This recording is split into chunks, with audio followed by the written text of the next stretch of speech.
When you start noticing that maybe your child has some obstacles that they face daily that keeps them from having a peaceful, joyful childhood, the unknown is really overwhelming. This little peanut of mine, up on his hands and knees at 3 months old, a lot of his physical milestones came early. By the time he was 12 months old, he was walking confidently, climbing confidently, and running confidently. A lot of this extreme energetic behavior, this hyperactivity, this impulsivity, this borderline unsafe. After that experience was, we're seeing some soft markers for autism. We think he would benefit greatly with some social communication therapy. And that's just sort of where it started, this sort of year-long journey of trying to get answers and give him the therapies that he needs. We know it's probably between 2 and 3% of kids will have autism. You can have people who are extremely intelligent, have high verbal language skills, and just struggle with social interactions and social understanding, all the way to people who, maybe will never learn to speak, and have significant intellectual and developmental disabilities. And that journey to a diagnosis sometimes can take really long. Can be 18 months of waiting once your child has been kind of identified or you have some concerns about their development to when they actually receive that evaluation. So I understand 2 things are true. This wait is long. It's not unique to me. It's something that all families sort of face. And also, time is neurons. We're losing time, they're losing time, and they're not being supported. Early intervention is going to have the biggest impact because that's when a child's brain is developing.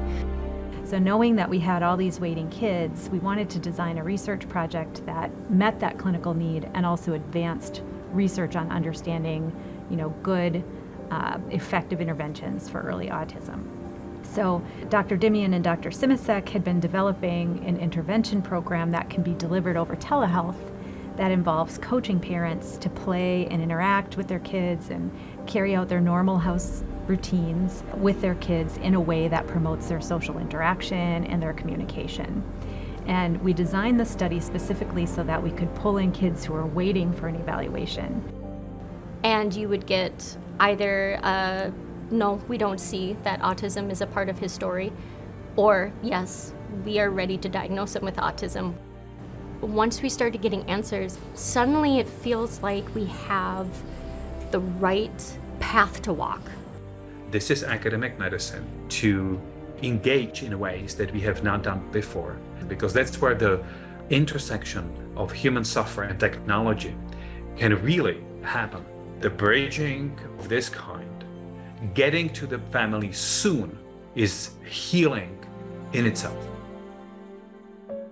I meet with them about 3 times a week via Zoom or telehealth. What we've been working on with Elias and his family is how you build on play together and be really collaborative during those play times, and then how you increase conversation and communication during kind of these play routines.